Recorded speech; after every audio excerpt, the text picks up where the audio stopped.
Hi everyone. I decided to just go live a bit earlier so that people can get the notification. Normally they come in when they see that there's a live notification going out. I hope you can all hear me fine. If you can just tell me that the sound is fine and that the video is fine. Guys, are some people cold?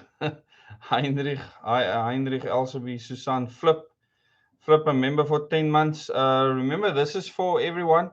So this is open to all subscribers, not just for members. So please share, like this video so that more people can see it. The last live stream, these live streams are definitely being limited. It happened with the last one as well. The important live streams before this did really well. They went to way over 20,000 views. And we're discussing more serious information. So yes, I had to appeal last time with the live stream, but luckily it was released by YouTube very quickly. So yeah, I'm thankful for that. But there's obviously a lot of people that don't like what I'm talking about. It's not, in the mainstream narrative's interest. The things that I do discuss. Otherwise, they'll just leave me alone. They won't remove my videos. They won't block my channel for 7 days like they've done before, etc. Hi, Joretta, Paul, Shirley, Sean, Johan, Chris. Welcome to all of you here. So we're just over 100 people now, and it's 8 o'clock now.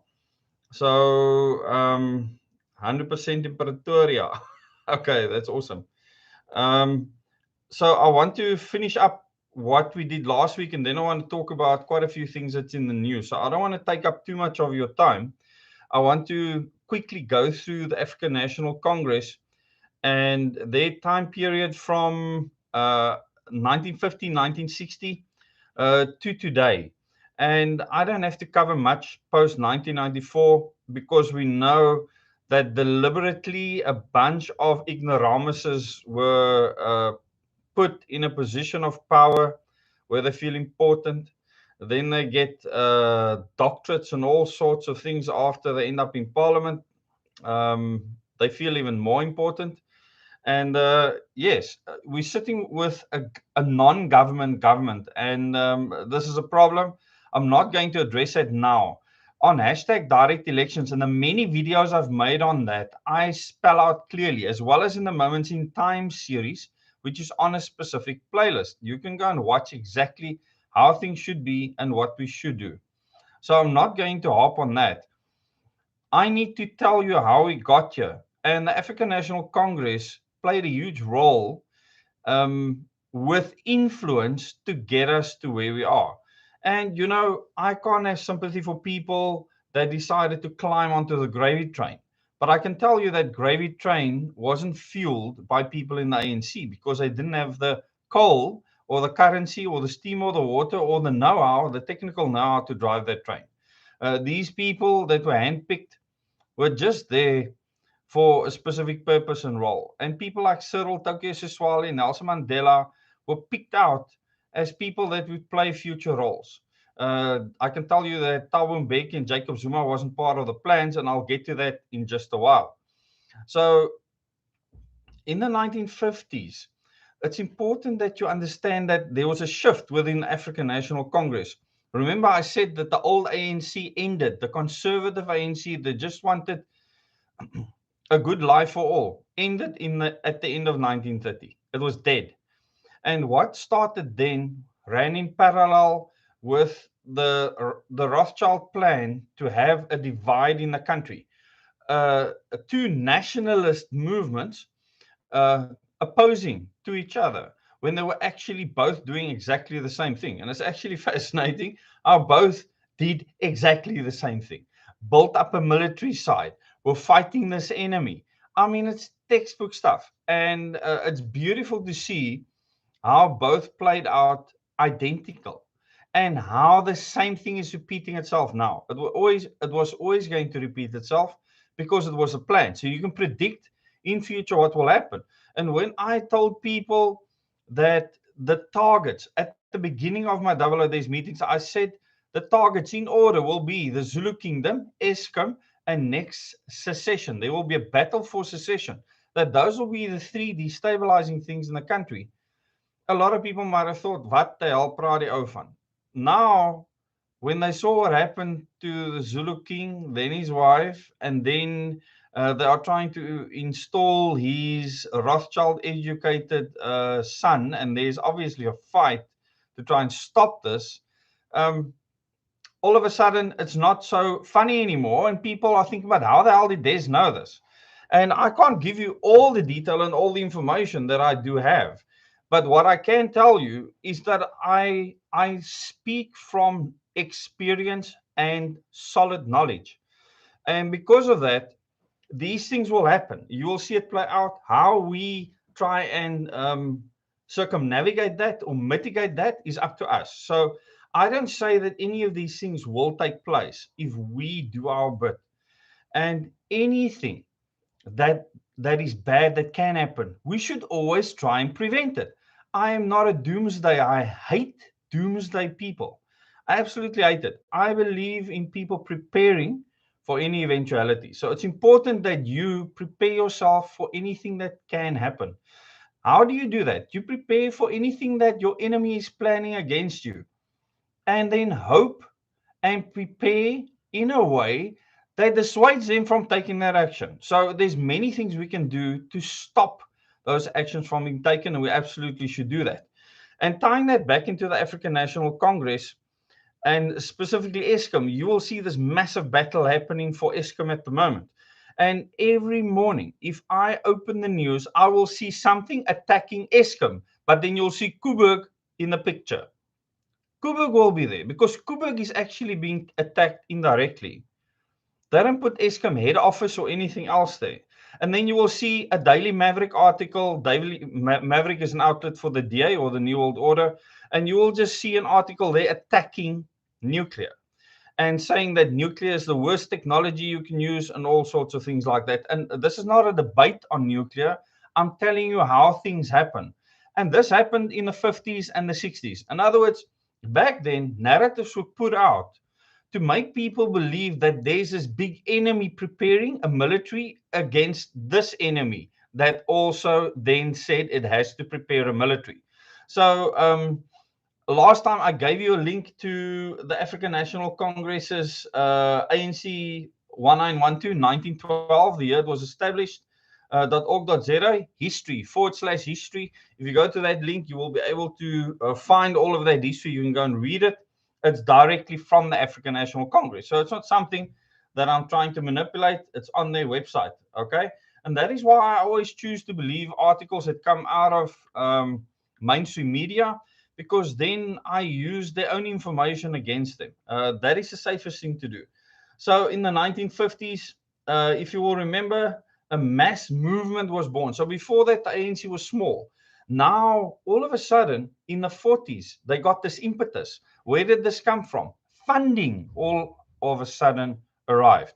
Funding that wasn't there before. The same way funding arrived to build the Voortrekker Monument by Moerdijk, who was a Mason as well as a Broederbonder. And I mean, a lot of the architecture in the Voortrekker Monument will make it obvious to you. And like I said, I prepared a video on the Voortrekker Monument. I have all the pictures and everything laid out for that. And I haven't felt that it's the right thing to do yet. I don't think many people are ready for it or prepared for what I will put out there. I think a lot of people will be shocked, and a lot of people will want to absolutely annihilate me. And the truth hurts. The truth hurts. So a lot of people have built their lives around lies, and to just take that away from them suddenly is maybe not the cleverest thing. It's probably best to give it an explanation for why things are the way they are, so that the person can slowly start realizing that they've been living a lie, and that these two separate battles that were unfolding and military infrastructures that was being built within the National Party government, as well as within African National Congress, that it was funded by the same people. The same people were behind both sides, and the plan was always for this Afrikanerdom to fall. And a lot of people have had arguments with me about Afrikaans. People, this is not about the language. Okay, the language had to be formulated and was used as a tool, a political tool, to say that these people are special, unique in the world, and that they stand separate. And this was very much a religious thing too. The Dutch Reformed Church played a huge role in this. And I'm not scared to say this. Because I mean they've literally sold their souls to the devil. I mean, if you have to sit in a synod session and listen to what these people are talking about, especially in the fight against CSE, to come up for these things with the United Nations, with UNESCO, is absolutely despicable. I mean, it is shocking what these people have become. So they've shown their true colors. They have shown that they were never our friends, that they were never for this unique group of people. They were always there as subverters, and it was never different. They didn't change later. They were always evil from the very start, from the very onset. And it's no different within the African National Congress. So you had these freedom fighters that were part of many organizations in the 50s and the 60s on the ground in South Africa that truly believed that everyone should be equal, treated equally, etc. Now, the pass laws that were instituted by the British back in the day, in the early 1900s, it came from the British. There was no apartheid government or anything like that. So they implemented all of those things. And somehow it is blamed on the apartheid government. They were handed something and told to do something, and something was built that made it almost impossible for those people to believe anything else. It's the same as you being funded by someone that gives you the funds if you do a specific thing. Not do what you want to do a very specific thing. And then you get everything you want, and life is lekker until you step sideways, like Verwoerd did, and you get assassinated. Okay. And he had assassination attempts on him, and finally it was successful. So, the fact that he wanted to move away from uh, the central bank way of doing things, a central bank that has nothing to do with government or the people of the country or anything like that. The fact that he wanted to print rands, our own rands, uh, got him killed. The same as it did with Abraham Lincoln, the same that happened to John F. Kennedy. Anyone that wants to go against that central banking system, and during the week I released information with regards to that to the members of this channel, and it's sensitive information. This information has always been available to the public. It's not hidden, but no one gets told where to find it. So if you remember and you go to the community tab, then you can find all the links there, and you go and look at that information and see how our country is controlled by a financial, international financial structure, a very strong structure. And now there's account is given of everything that happens in the country, everything, your life, how you live it, how we experience life in South Africa. There is nothing that is a secret. So if you look at this war that was established in the 1950s and the 1960s, by the 1960s, I mean, you're not just sitting with a mass movement, you're now sitting with the armed struggle. And decisions were made outside of South Africa that there needs to be a four-tier or four-pillar fight. And one of them is a struggle within the country to make the local governments ungovernable and to actually have an armed struggle. Decisions were made. So the ANC had changed completely from this conservative, docile organization that just wants good for their people to something completely different. There's also something different that they do during this time. They open up the organization to all people from all nationalities. And this would give it the high water above all else, especially the apartheid government. So the fact that the ANC opened up to all people from all racial backgrounds, cultures, religions, etc., gave it a moral high ground. So they were treading water, where the apartheid government was now looking like the bad thing. And throughout the world, especially these people that were funding them, especially the Zionists, went out and promoted this about the African National Congress, promoted the fact that they were supporting all people. And clearly on the ground, it's not that simple. However, this had a huge impact overseas. The people overseas fell for the fallacy hook, line, and sinker, and they thought that it's okay for people to be bombed in shopping centers, for people to be shot in churches. In the same way, the apartheid government thought it was okay to come up with biological weapons programs and all sorts of other things and kill people left, right, and center, send them letter bombs, send them anthrax. I mean, I can carry on and on and on about the things that went down in the name of this battle. But why was this battle there? It was simple. All the proper tribalism that existed between the Zulus, the Xhosas, the Basutus, etc., all the tribes had to be broken down and it had to be colonialized. The same had to happen with the voortrekkers. They had to be colonialized. If you couldn't colonialize them and control them under a governance system or a struggle or something they can identify under, you would not be able to control them at all. So how do you get control of all of these people and bring them all together in a rainbow nation, which had nothing to do with color, by the way? The rainbow nation had to do with diversity of culture, diversity of belief, diversity of anything and everything. Because all of those colors aren't independent within the rainbow. They actually merge into each other. So you become a formidable force. That is what the rainbow that Nelson Mandela spoke of was supposed to represent. But you see, Nelson Mandela, and I'll get to him just now, he was sold out. He literally was sold out very, very quickly, and he sold out before that happened. And I'll get into the detail of that in a while. And a lot of people will be very upset with me for sharing this, but that is what happened at the time. And, you know, Nelson Mandela, absolute international superhero, was made of the man, and that happened without him. He never asked for that. He was chosen and used. That's all it was. And he kept the moral high ground in the end, and I'll get to that. How he actually turned against these new world order plans, and how he had to be replaced, and how he couldn't stay for a second term. So we're sitting with this massive polarized armed struggle, and in this armed struggle, people are getting hurt. Now, when people are actually getting hurt, the people on the ground think there's a real threat and an enemy, because there is a real threat and an enemy. So here you have, again, the Rothschilds funding both sides of a war where people are fighting each other hand, tooth, and nail.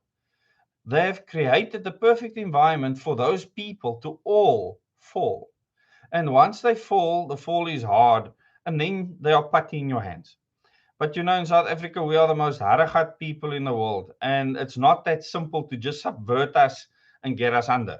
So that's what makes us unique, and they underestimated us. So let's get back to the late 70s. In the late 70s is a time when Afrikaans was acknowledged internationally as a language. Okay, so internationally now people acknowledged that Afrikaans is an official language in South Africa.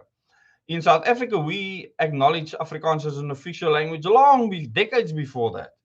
But internationally, that was quite a big deal because all of a sudden, the Afrikaners were now seen as a specific ethnic group. It wasn't Dutch, Germans, and French anymore. To the people overseas, it was a unique group of people, and they very soon became the enemy of anything that is good. And this was meticulously planned. And this is how you break what the voortrekkers represented. Because I can tell you, they didn't trek to end up like we've ended up today. They trekked to get away from colonialism, to get away from the British oppression, to get away from the British New World Order system that was brought to South Africa. That's why they trekked. That's why the woman was willing to walk over the mountains to get away from their oppression. So that is why the Zulus fought the British and many other battles that went down. So people wanted to be free. They wanted to be free to live their lives the way they wanted. They didn't want to be told how to live their lives.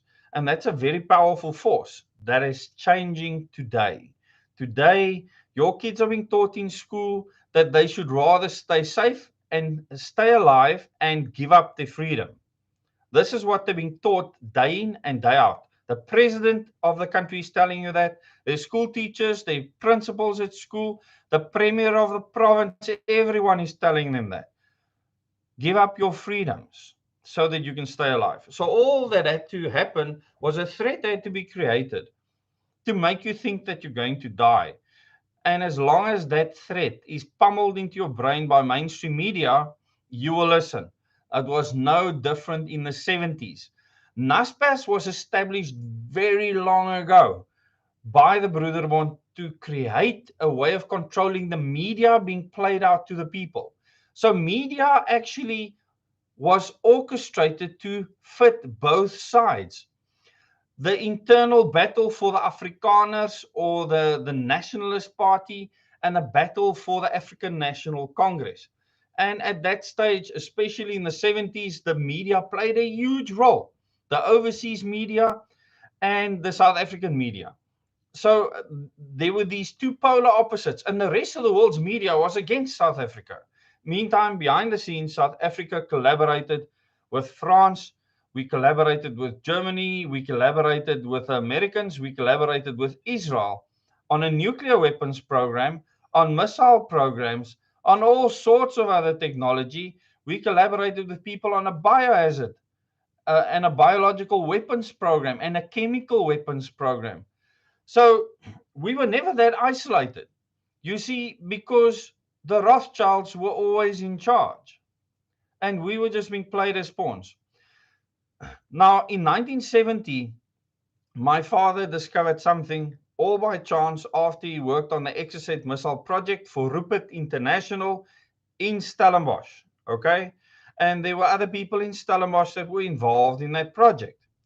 And he knew many people in the Paul Stellenbosch area. And I, like I said before, used to go and visit some of the farmers and some of the other people involved in these projects during that time. And at a debriefing meeting after the Exocet missile project, these Exocets that were sold to Argentina, that was used against the British in the Falkland Wars, the Exocets that sunk the Sheffield. My father helped develop that missile to get it to operational status. And in the debriefing on the missile, it was then when a recording was made of a meeting that happened after that debriefing, all by chance, because the tape recorder my father had was literally forgotten while they were having discussions outside the meeting. The meeting was done, the room was occupied again, and 3 people entered that room for a meeting. It was Pik Botha, Dennis Warrell, and Chris Yunus. And they were discussing the transition to an African National Congress government. At that stage, this was the late 70s, they did not have a discussion around who the leader would be, but they already had chosen the organization, and the ANC was chosen as the organization that would become the new government in South Africa. Now, Sina van Rensburg famously said that there would one day be a black government. That's what he called it. It's a pity that I have to use color, but that's what he said. Okay. And that is why everyone ignored him, because he said that plainly. There was no sinspiel, there was no play on words. And he was very unpopular because of it. So when the transition happened, Sina van Rensburg was all of a sudden seen as maybe not so stupid, and there was a huge interest in him again. And as we know,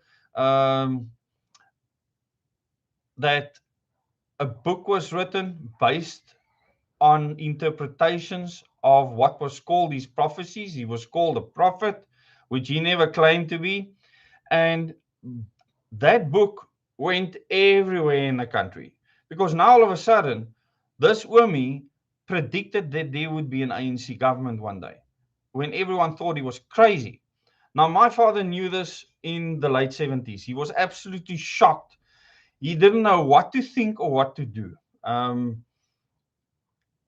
It was probably the biggest revelation of his life, because he went to fetch this tape recording after the tape recorder was still running, and that is why he had access to the actual information that they were discussing in that meeting up until that point. And he was shocked with that info. He shared that information with 6 other people that have subsequently died in mysterious ways. And the members on this channel will understand why that is significant, especially the people that came to my Double O Days meetings. Some people's kids were kidnapped, and at the time, some of them had their fingers sent back in envelopes, posted back to the parents. This is the level of terror that played out because of that specific recording. And so this is not information that you just aimlessly throw around. Treat it with respect. Knowing that the ANC was going to be the next government, can you imagine in the late 70s when we were sending troops into Angola, when we were doing all sorts of things to stop the communist threat, while the National Party government was creating the biggest communist system that you've ever seen in your life?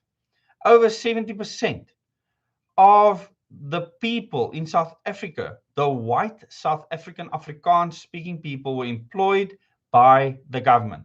How is that not a communist system?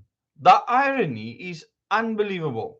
So people were either working for Eskom, they were in the military, they were in the police, they were in the postkantoor, they were working for the railways, for some government institution, SABC. I mean, it carries on and on and on. You got a government house.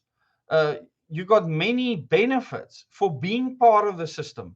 Where did all the funding for all of that come from? Have you ever wondered? Did it just fall out of the sky?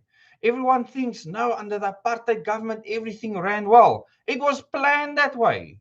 It was funded that way, deliberately. Then everything had to collapse. And Pik Botha said this specifically. We just need to take care of the collapse. In other words, they needed to put idiots in government to make sure that all that infrastructure that was built would stand for another 20 to 30 years and then completely be gone. There was an actual date, 2025, that would be the day when the country would be a failed state, a failed government. 2025, people, that's 3 years away. That was the plan back then. I'm telling you this now because this is extremely relevant to the events that will unfold in the next 3 years. And I'm not saying, once again, that we cannot mitigate this or do things differently. We absolutely are doing everything we can to change their plans. And when I say their plans, the Rothschilds are right at the top of these plans, and they control a committee of 300 people that are implementing these plans via thousands of organizations. This is a big effort, and it's all based on the Bavarian Illuminati plan that Adam Weishaupt put together. And this is what many of the people that know about the committee, give talks on the committee, they don't have those links. And this is a problem, because the fact that we don't have those links is a huge problem. Okay? Yeah, Vonnie, thanks for that. People, please like and share this video. This is open to subscribers. Only subscribers can comment. Outsiders can't comment here. And we almost have 350 people watching. Welcome to all of you. Those of you that haven't watched the beginning, please go back and watch the beginning so that you can get the full picture. But the African National Congress was absolutely set up to fail. They were never going to succeed. And Pik Botha made this clear in that conversation. And in that bit, my father knew that there are bigger strings being pulled. And the irony is, in 1984, he was invited to be represented in this committee of 300. You know, as an inventor, with what he has invented, with all his prowess in solving problems, he was supposed to be part of a team that would look at global warming, of all things. And I've shown the members all the details around that Operation Golden File, etc. And I'm not going to go into that detail now. That is sensitive information that I want in a closed environment. And the membership is a filtered environment. It makes it a lot safer. So if you look at the African National Congress's role, I don't even see them as relevant. So when people moan and bitch about them, I'm saying, really, you don't actually have any idea what you're complaining about. Stop wasting your time. We have much bigger issues to face. Because the ANC was created. They were put there, things were given to them on a platter. And I will come to the negotiations with Nelson Mandela just now, because I can tell you the negotiations didn't happen with P.W. Botha directly or with F.W. de Klerk directly. No. MI6 was present during those negotiations. So there were 3 negotiations with Nelson Mandela. The first 2 negotiations, P.W. Botha asked for those negotiations to ask Mandela to give up the armed struggle. And P.W. Botha was planning a transition period where there would be a more unified government and where everyone would have voting rights eventually. It was on his radar. He was planning on doing that. And these elitists wanted it to happen immediately because they don't want anything to happen in a stable manner. Okay, that's the first thing you need to understand. It needs to be destabilizing. This was very important. So F.W. de Klerk was put in there. P.W. Botha was given a stroke, hint, hint. Think of Wouter Basson and Project Coast. And then you need to look at what P.W. Botha's, F.W. de Klerk's role was. His role was simply just to get it done, to get the transition done fast and at all cost. What did he do? He declared our nuclear weapons program. He shut down our space program. He shut down our nuclear weapons program. And I'm not discussing whether that was a good thing or a bad thing or anything. This is not the debate. He shut down the biological weapons program. He shut everything down. He had masters tell him exactly what to do. And like I said, when I was in Parliament that evening at that dinner with Margaret Thatcher, Harry Oppenheimer, and Anton Rupert, I saw who was calling the shots, and it was not F.W. de Klerk. He was not even spoken to by Margaret Thatcher that entire evening. She sat with Harry Oppenheimer on one side and Anton Rupert on the other side, and she only spoke to those 2 men. They were the only relevant people of power in that room. And you need to understand what that means. I mean, I had an idea back then. I was 19 years old. I listened to the conversation, and it was clear that she understood exactly what had to happen in the country. This transition in 1994 and what then needs to take place until COAST is implemented. Until COAST is implemented. People, you need to understand what COAST is. It's a lot more than just a bioweapons program. COAST is a lot more than that. Okay. And that's the last I'll say on that. If you're a channel member, you will get a lot, you already have a lot more detail. So you can go and do your own research. And yes, at this stage, it's important that people know about it. So the African National Congress, Nelson Mandela, 2 negotiations that P.W. Botha asked for, and each time Nelson Mandela was asked to give up the armed struggle, and each time he refused. So why did he change his mind the 3rd time? That meeting was held here in Cape Town. He was taken from Robben Island. He had deliberations with the other ANC leaders, because remember, Oliver Tambo was actually the leader. So why did they choose Nelson Mandela? Why was he chosen? Because it was already planned in the overseas media that he is the martyr. So he was going to be portrayed as a savior around the world. Now, this had nothing to do with him. He didn't ask for this. He very quickly realized how much he's being used, and he didn't like it. So he agreed to the regional agreements in that meeting, where F.W. de Klerk was not even present. It was a high-level meeting with the South African Secret Service, MI6, and a few other people, who I'm not going to name in this public forum. And Nelson Mandela there didn't have a choice but to agree. He would serve 2 terms and then hand over to Cyril Ramaphosa, who had been prepped to be the New World Order president in South Africa. Now, this obviously has gone completely and utterly wrong for these New World Order proponents. None of this worked out because the day Nelson Mandela walked into office and those guards, his personal guards, saluted him and said that we will lay down our lives for you. These Boers, Afrikaans speaking Boers, when they said that to him, he realized that he is the president for all the people in the country, not just the members of the ANC. And he realized that all this armed struggle and all these other things before doesn't mean anything anymore. And he was supposed to be a freedom fighter when he sat in jail for a very long time. And now all of a sudden, he's a state president. And it dawned on him that he can actually do this his way. So he, right then and there, went against the narrative. He did nothing that they asked him to do. He refused to live in the mansion that the Oppenheimers bought him or the Ruperts bought him.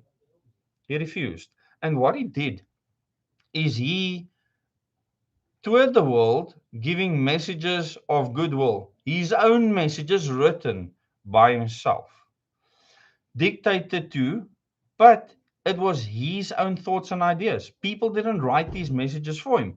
And this was counterintuitive to what any state president has done before. They've been told what to say, not Nelson Mandela. He did his own thing. So there's a massive shift.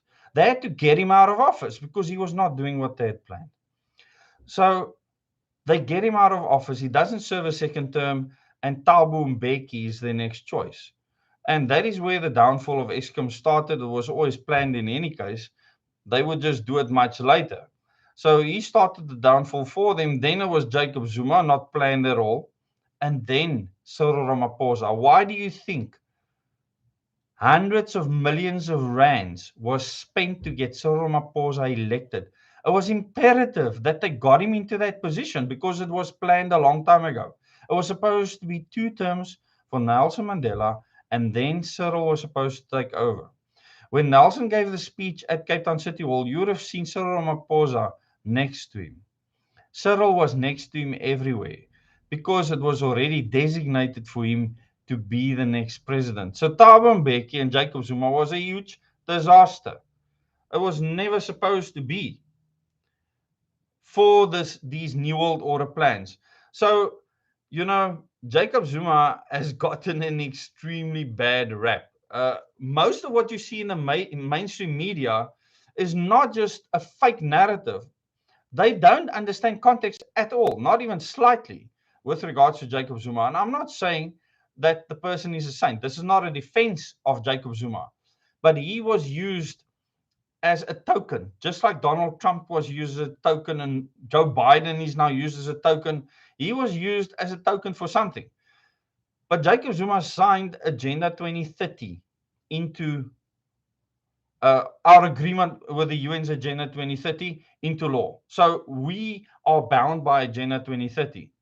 And then he turned against it because King Goodwill Zwelithini told him this is a lot of rubbish. Why did you agree to this? And Jacob Zuma changed completely, just like Mandela changed. And he started fighting the system. If you go and listen to the things that he is saying, it'll show you whether it suits him or not is irrelevant. He was fighting the globalist system. And a lot of people cannot understand this, cannot get around it because the media effort against him was massive. And everyone marched to say, Zuma must fall, Zuma must fall. When they've never met him, they've never spoken to him, like a bunch of freaking sheep just shouting something. When they've seen zero evidence for anything, nothing without context. Because once you have context, you will understand that the Guptas got coal to Eskom in a record time good quality coal. There was no load shedding during that time because the units could operate at optimum. And yeah, I don't say that word for no reason.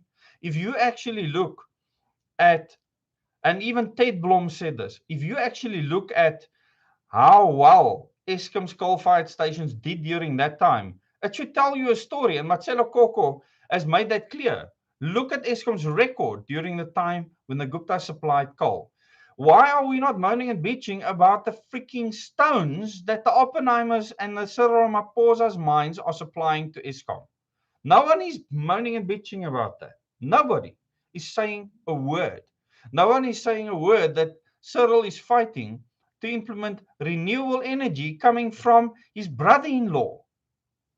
No one is asking any questions. Everyone is just talking about the Zondo report. How can you have the person behind the Zondo report become the Chief Justice in the Concord? It was a complete capture by the New World Order instigators. A complete and utter capture. They have one problem. The people of this country will burn this country to the ground. There will be nothing left if these people try to force him in a direction. If July in Durban wasn't a lesson for them, then nothing will be, or Black Monday. The people of this country can stop whatever they're doing overnight. That is what we are like. And that makes us very unique as a country. So the African National Congress are scared because of what happened in KwaZulu-Natal. They are scared because of what happened on Black Monday, where tens of thousands of people rocked up in bakkies, in black t-shirts, and in all sorts of farm implements, organized within 3.5 days. You cannot anywhere in the world organize that fast the way we have here when we believe something is important enough. So South Africans are unique. The African National Congress history in this country is a farce. So is the old apartheid government. That history is a farce. We've all been fooled. And I know it's going to be difficult for you people to swallow that, but that's exactly what happened. Nelson Mandela turned against the very people that convinced him to take the job to be president of the country. He probably thought it's for the greater good. And remember, the greater good ideology that's being spewed out everywhere right now comes from the Bavarian Illuminati directly. And like I said, this is something that many people don't link to the organizations we have today, is that doctrine that we need to relinquish our freedom for the greater good. If you want to stay alive, give up your freedoms. Then you will stay alive. Joe Biden has said it openly. Our president has said it openly to the people of the country. Boris Johnson has said it openly. That idiot in Canada has said it openly. If you want freedom, real freedom from dying or disease, then you need to give up your civil liberties. That's what these people are asking for. They can go stuff themselves. There's no ways that I will agree to that as an individual. I won't agree to that. So, in the current situation we find ourselves in, we're sitting with a president that is sitting on a teeter-totter, or what do you call the thing? A VIP in the park, a seesaw. He's sitting on that right now because he grew up under the Oppenheimers. They made him filthy rich. They earmarked him to become the second president of this country. It didn't work out that way, and he was quite upset about it, but they spent a fortune to get him in there. I'm sitting with the documents with me. His flippant bank account details has been leaked all over the country. So you can actually see how much money was spent on getting him elected as the ANC president. And by default, in this fraudulent electoral system, he would become the president of the country. And that is why the electoral system has to be changed. And in the news, if you actually look at what's happening now, the government is just making excuses for not passing an electoral bill. Now, this bill is an absolute joke. It was always going to be. We are asking for a lot more than that. The president of the country needs to be elected directly. And this bill is not going to do that. It's not going to come anywhere near what we need. And it's subversion. So, I mean, what the Concord ruled was perfectly correct. How they are implementing it is totally incorrect. And what Musi Memani and Herman Mashaba and all these people are asking for has nothing to do with hashtag direct elections. If you go to the hashtag direct elections group on Facebook, you will see what it is about. And there's 32,000 people on that group that want to elect their leaders directly. All the way. No questions asked. There's no place for political parties in that system. They must all go. We don't want them at all. At all. They must be gone. If you want to have a party outside of the system, that's fine. You can have party day after day after day. But when it comes to elections, we want to elect our people directly so we can hold them accountable. If you do a proper system, there can be a lot of vetting to make sure that these people have proper support, etc. So there's a lot that can be done. And the excuses that's being made right now just shows you that these parties are hurting. They are hurting because they now have to tell everyone what funds they receive, how much they receive. The DA is hurting. That's why they're losing many people, because they can't pay them anymore. They are losing people. So I can tell you that Herman's pockets are probably a bit deeper than the DA's right now, because they only got one massive donation from an Oppenheimer. So it tells you how the DA is controlled. And make no mistake, most DA parliamentarians will tell you that they are democratic socialists. They are socialists. Um, the people in the EFF are socialist communists. The ANC are socialist communists. We've always been a socialist communist country. And we can look at the evidence of our history since the flippant British arrived here. It's been socialist communist. How has it been any different? It's always been that way. So we've never been free. For us to free ourselves, we need to change the way we do things. And I want to go now, besides this electoral bill, I want to go to Bill Gates, okay? And Bill Gates, I mean, I've got a plethora of articles up here. Bill Gates calls for global response team to tackle future pandemics, okay? I've spoken about that before. COVID-19, Bill Gates warns of an even more transmissive and more fatal coronavirus variant. Next one, India Today. Microsoft co-founder Bill Gates says the worst COVID-19 pandemic is yet to come. This is within the last 2 to 3 days, okay? Vion, we haven't seen the worst. Bill Gates warns of an even more fatal COVID-19 variant. This is May the 3rd. It's now, today, okay? Bill Gates warns we've not seen the worst of COVID. Microsoft billionaire says there is way above 5% risk of pandemic generating more transmissive and even more fatal coronavirus variant. So he is telling people that something worse is coming. And then at the same time, he is saying COVID-19 can be treated like seasonal flu. Okay? That is another headline that he's putting out at the same time. And I find this fascinating, that they say there's been enough cases, etc., that it can now be treated the same as the seasonal flu. Do you see a problem with the difference in those statements? Yeah. If you're telling the world that a more deadly strain, if you believe there's a more deadly strain is going to come out, why do you tell people we can just treat it like the seasonal flu? So think about that.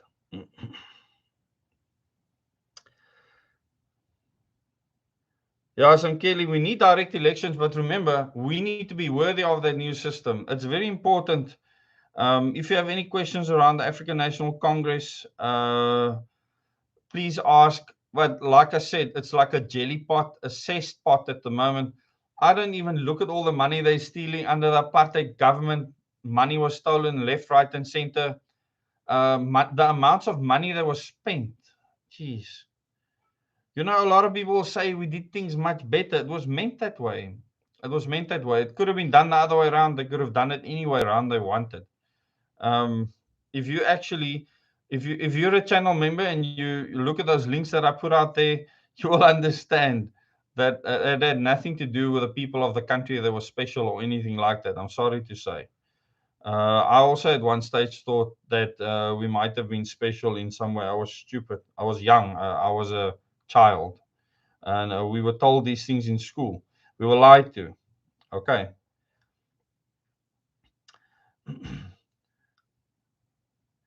Yeah, Bill Gates, there was certainly a forked tongue. Yeah, Computer Freak became a virologist.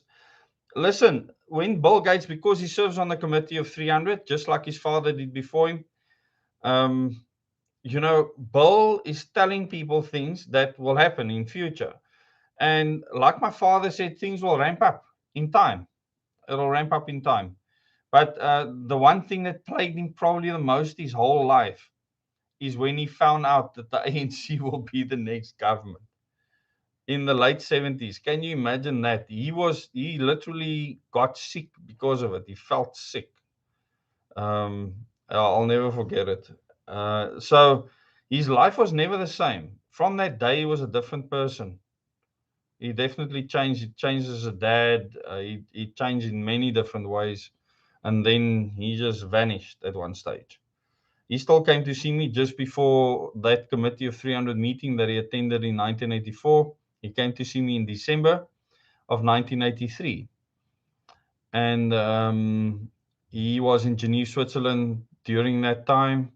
I have letters that was written to him in Geneva that he received there. He kept all his hotel records. I have it in a file. So he was there. I mean, I can't prove that he was in a committee meeting. I can't prove anything. I can just tell you what he said and what's happened since. And he's been spot on. There's nothing he said that hasn't been spot on. Even saying that there will be no vaccine for this virus that'll kill the sickly people. He made that abundantly clear. Hubert, you say a biological weapon pandemic coming soon. I think that needs to happen around 2030. And remember, it can be deployed in different ways in different places. People mustn't think there's going to be this Armageddon all of a sudden. It doesn't work that way. Okay. It's far more complex than that. If you release small quantities of something into a water system, you can just make people very sick. They can die from respiratory failure and many other things without dying suddenly. So there's many ways to skin a cat. Uh, my wife and I actually went today and filled bottles with water that's been cleaned in a very specific way, so that we have even more storage. We'll keep on doing that until we have the amount that we'll be happy with. But it's heavy to liter water bottle, but it can at least be moved. It's mobile. And a 25-liter bottle can keep a lot of people alive for quite a long period of time. Make no mistake. If you aren't working heavily, it can keep you alive for up to a month without bathing or anything like that. So yeah, water is a very important thing to focus on right now. And I'm not going to keep you for much longer. You need to focus on water. You need to make sure, government has put out in the news that they might put out a boiling policy for all South Africans, that all water needs to be boiled.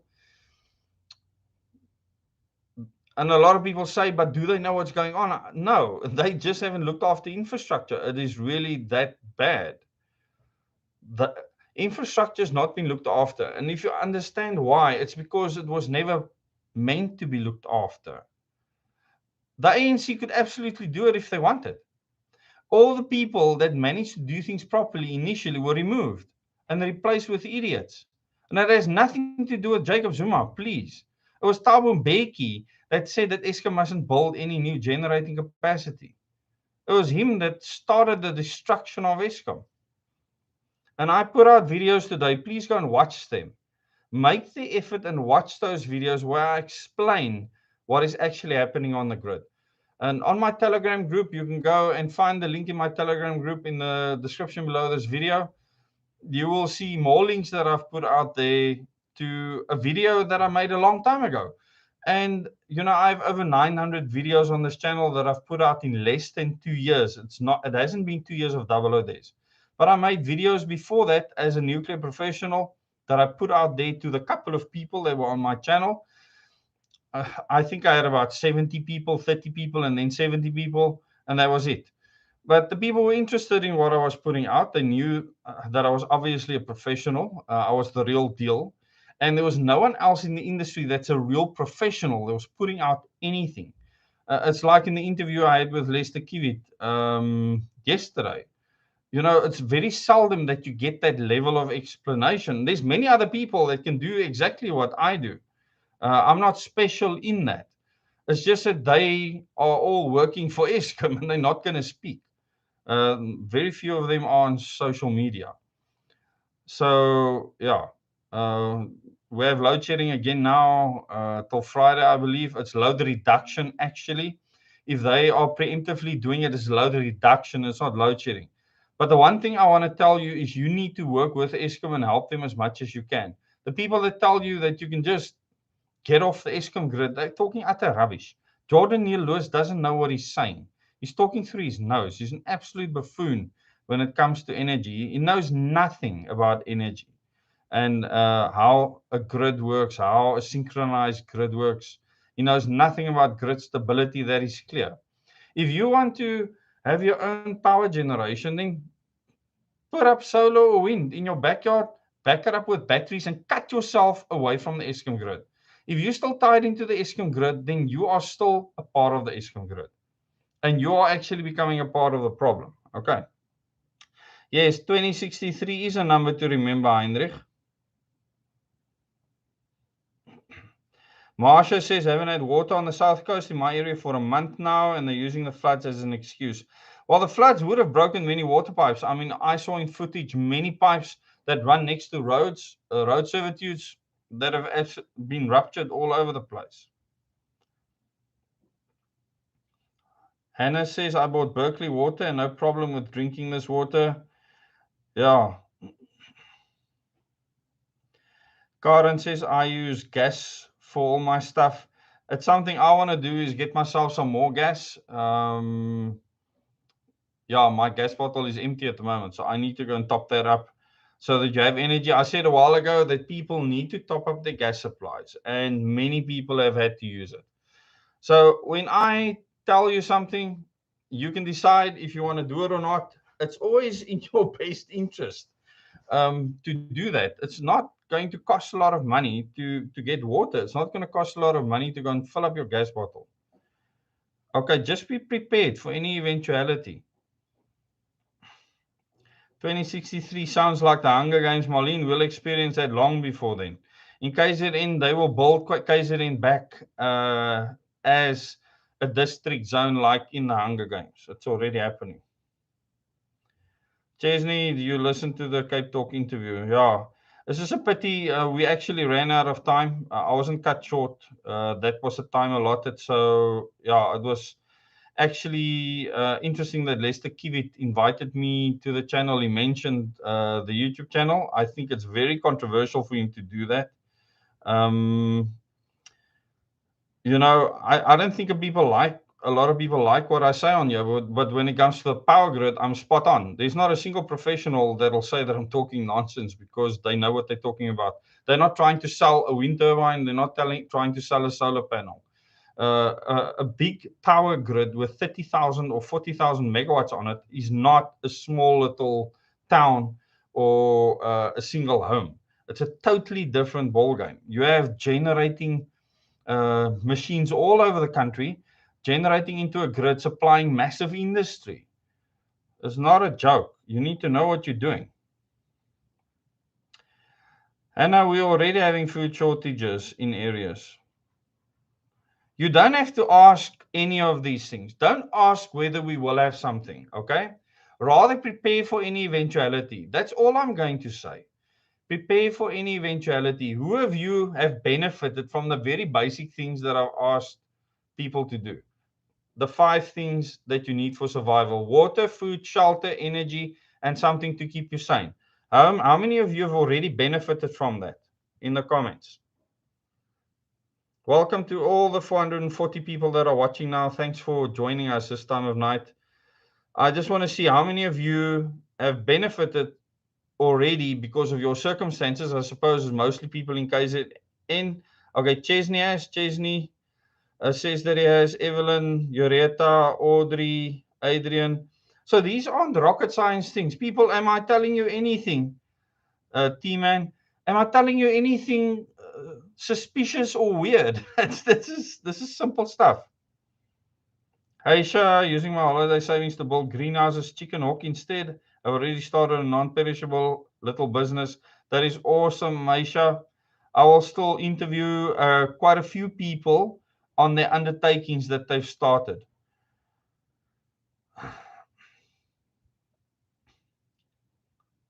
Okay, so there's a whole lot of people. There's a whole lot of people that have already benefited from very basic things. This doesn't make me special. My wife and I have been food and water storage specialists for a long period of time. And we've given many presentations on it in our life. And it's satisfying doing that. Now, a lot of people have done a lot more than we have to prepare. I mean, it's incredible what some people have done at their homes. And I've been fortunate to have seen their example. We have stunning South Africans out there. So this movement is working on the ground. So who of you, T-Man says, what do you advise us on fundamental to being human? Thank you, Des. We have forgotten how to be human, it seems. Yeah. Absolutely, T-Man. It is just basic fundamentals. It's going back to those building blocks. And, some people will say, but that is a reset. I say, no, it's not a reset. It's just being what you should be. There is no reset.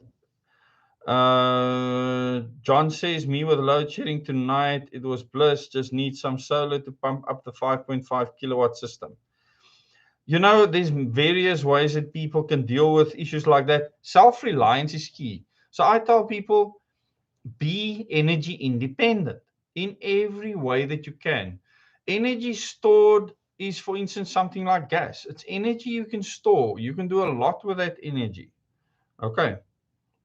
Audi has a 100-meter borehole, 5,000 liter water tank, gas, and veggie garden. That's awesome to know that you have that, isn't it? Maggie has food for 12 months, lots to keep me sane, have emergency bag, must get onto the water prep. Yeah, water prep is important. It's probably the easiest to sort out, but you should sort it out first. Okay. Your grab bag, your 72-hour kit, and do you want me to do another session on the 72-hour kit? Yeah, water, food, shelter, energy, and sanity. Absolutely, Robert. Sam Kelly, Mr. Yuri, Bezmenov video can change the way of doing things in many citizens of the country. Absolutely, Sam Kelly. There's so many people that have given a lot of gems, and I will still remember on Human Experiment. Let me just explain something to you. On Human Experiment, for the Double O Days members and subscribers, especially the members, Human Experiment will have very deep meaning if they actually know what to look for. Read my description underneath the video and tie it in with what you see. I give a lot of clues, a lot of information there. And remember, a lot of people in the international audience that aren't on Double O Days won't get that benefit. Hopefully, they will just enjoy the videos and learn something from it. So, yeah.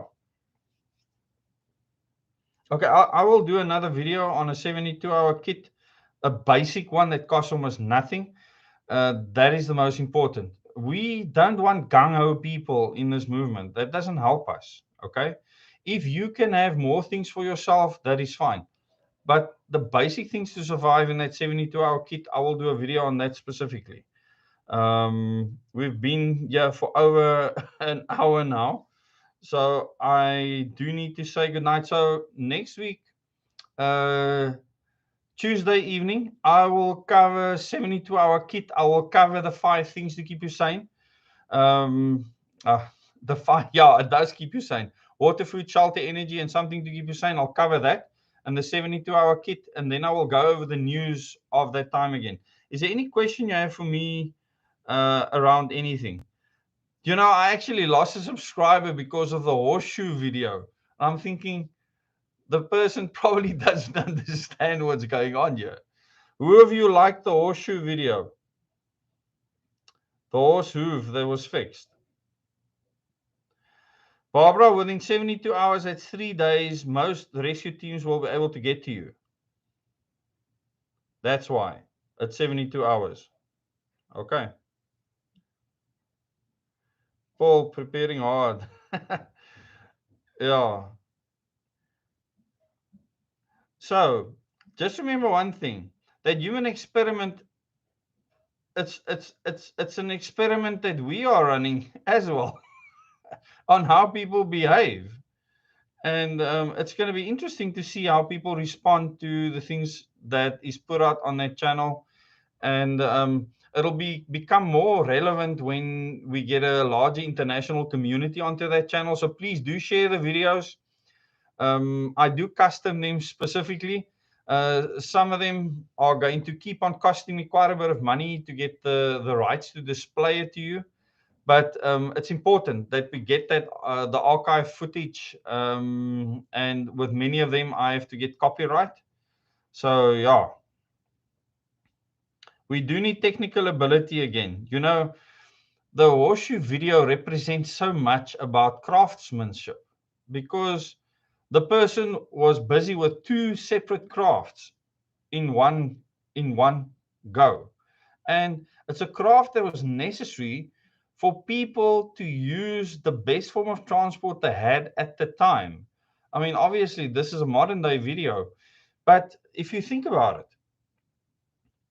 the skill that the person has, he learned from someone else. It was handed over by another person.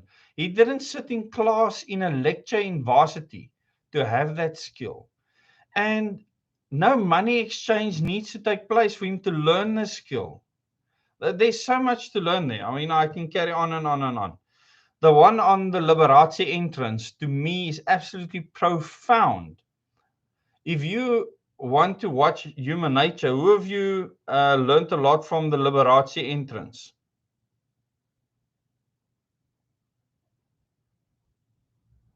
Who of you haven't subscribed to Human Experiment yet? There's going to be lots of fun videos in Human Experiment as well. I can tell you that now. So, people, go and subscribe to that channel. But I'm going to give you the link now to the Liberace entrance. I see it popped up just now when I opened the one channel. When I opened YouTube, it popped up immediately. And go and watch that video.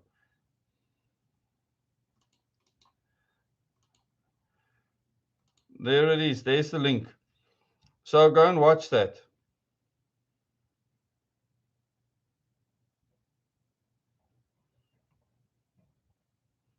Barbara, you're asking the wrong question. I'm not taking it wrong. You're going to save yourself, and we are going to organize. The people that are organizing groups, you won't need saving if you're self-reliant.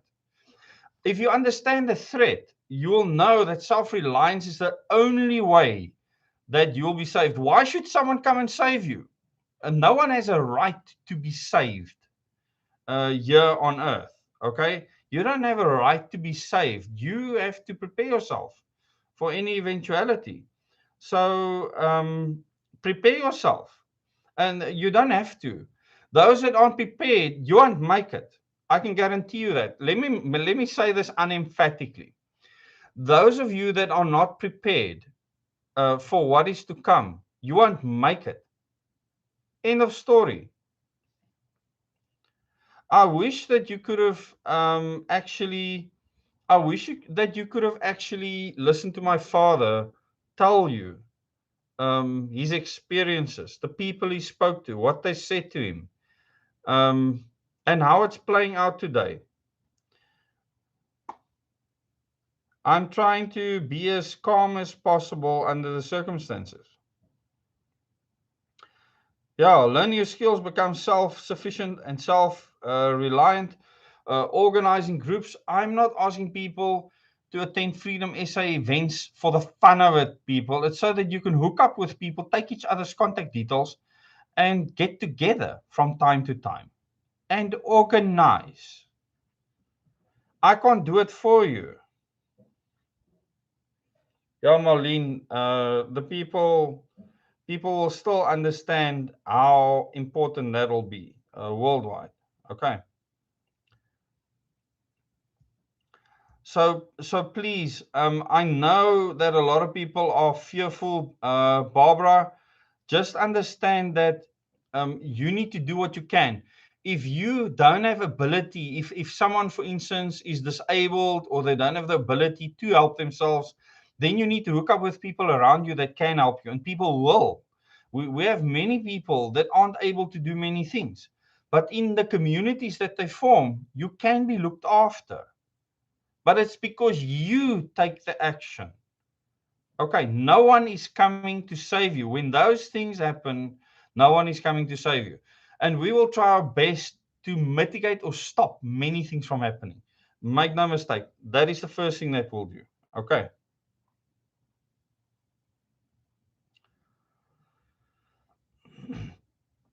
JD, I'm aware of the onslaught on food manufacturing. I've spoken about it in my Double O Days meetings at length.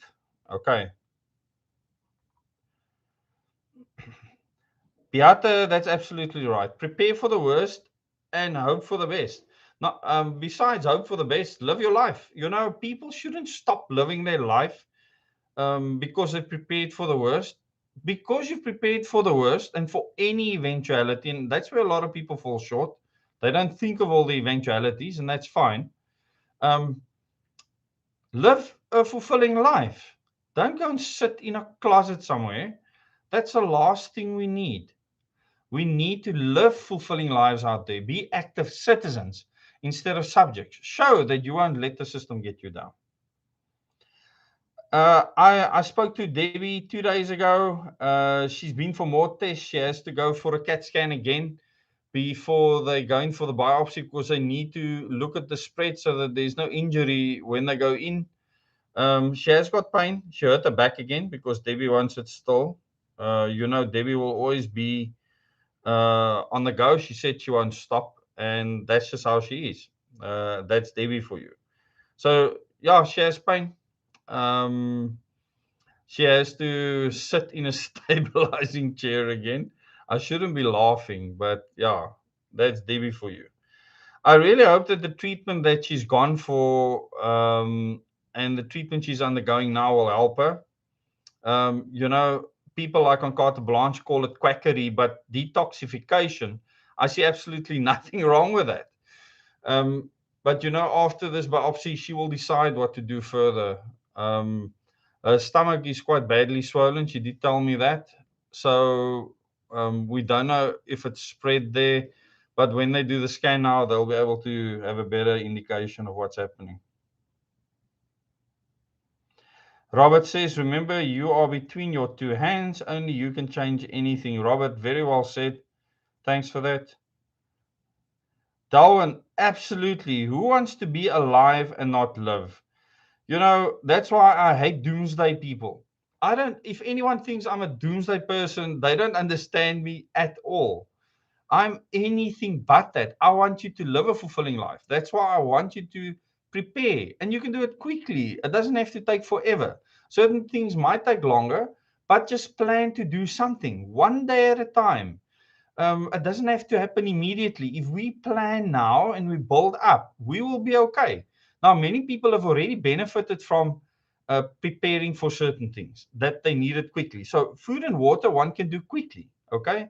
If you have 200 Rand in the bank, you can go and buy millipap and you can go and buy water for an extended period of time. Okay. You don't need thousands of Rands. There's other things that you might want to prepare for that might cost more, that might be more long-term plans. So make sure that you've got your food and water prepared. And I said for 3 months at least, because the type of events that I expected to come along shouldn't affect you for longer than that. Even losing your job. There's so many people resigning from their jobs now that you should be able to find something or get people to support you. during that time when you have that option. So if you have 3 months food and water storage, you have options. If you don't have it, you don't have an option, especially with this and many other things. Give yourself options. We will make it and be okay. I'm not worried about it. I'm not going to waste my time here touring around the country if I didn't think we weren't going to make it. I'm absolutely 100% sure that South Africa will make it. But we still need to put in the effort. You can't sit back and expect it to happen. Crystal, how do you keep water fresh for a long time? Go and join my wife's YouTube channel, Lauren Evantia. She will do specific videos on things like that.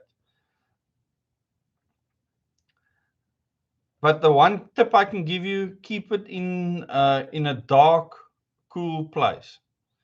And a dark, cool place under a bed, in a cupboard or whatever, and it should be fine, especially if it's chlorinated water. At the moment, I would not bottle anything coming out of a tap now. Even our water is dodgy right now. There are some bottled water we had the other day that was supposedly from Stellenbosch that was absolutely revolting. So I don't know what's going wrong there.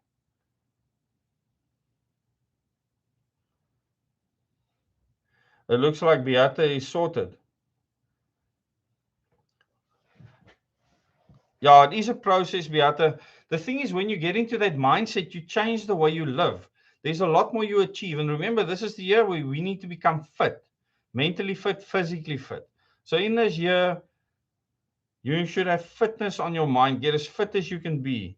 Hi, Billy, you and me, we're going to become fit. Billy says, I know times are going to be tough, but it doesn't have to be misery. Absolutely not. I wasn't happy in their system anyway. I'm excited about the fight. Absolutely. I like that, Billy, the way you think. Marlene says, yes, Robert, positive outlook brings success. Absolutely. Pain is not your enemy. Fear is your choice. Absolutely. We have such awesome people in this community. All we need to do is feed off each other's energy. And those of you that join us on Thursday evening, we're going to be talking about humanity, what it means to be human. I think a lot of people have forgotten about that. So if you want to join us for that, you can become a member on this channel and then help with this fight. Charcoal can help for many things. So thanks, people. Wow, it's it's been an hour and 17 minutes. Thank you for joining me. Yeah, Rome wasn't built in a day, Beata. Absolutely. Aisha, collect rainwater. It always rains on weekends, it seems. Yeah, well, you're in KZN. So, yeah, liquid gold. Absolutely. There will come a stage where water will be more valuable than gold. In fact, gold will have zero value compared to water. I think that's a better way of equating it. Okay. Yeah, keep it simple, Yazid. Simple is beautiful. Absolutely. Had a hip replacement a year ago, but operating like an Olympic runner, and I'm 58. That's awesome, Karen. Nico, one doesn't have to be a psychologist or behavioral expert to hear Mr. Willie Hickey speak and actually hear him start a lie, just like when I start a Lister pump. Oh, frick. Who of you know what a Lister pump is? Yeah, Beate, good night. Lebo, when is your next meeting? I seriously want to attend. Lebo, I don't do the double O days meetings anymore. That tour carried on. We did 3 trips around the country. So watch the videos that I've put out. That is the best thing. And then I will be doing, so I must say good night now, everyone. I will be doing some Zoom sessions again in future where I will cover specific portions of the meetings. The meetings were very long. They were 6, 7, 8 hours, depending on how much time I had. Some of them were almost as long as 10 hours. So they were very, very long. Yeah, see you on Thursday, Marlene. Yeah, we have a lot of members in the stream. Well, I suppose the members are the most active people on the channel, right? And that's just how it is. So they get most of the information, and I believe up until now, it looks like it's blessed their lives, and that's important. And remember, we need to do everything out of love. Love is so crucial in this whole process. And having a doomsday mindset, there's no love involved in that. That is absolutely fear, and we cannot have fear. And Thursday, when I talk about the human condition, humanity still being human and understanding what that is, then we'll touch on all the things that's important and why fear needs to be eradicated completely. Okay. Okay, T-Man. See you on Thursday. Good night. Keep well. Remember to like and share this video. We have 360 people watching now. If you can like this video, then more people will watch it. And share it on your social media platforms. Okay. Good night, everyone. Bye-bye.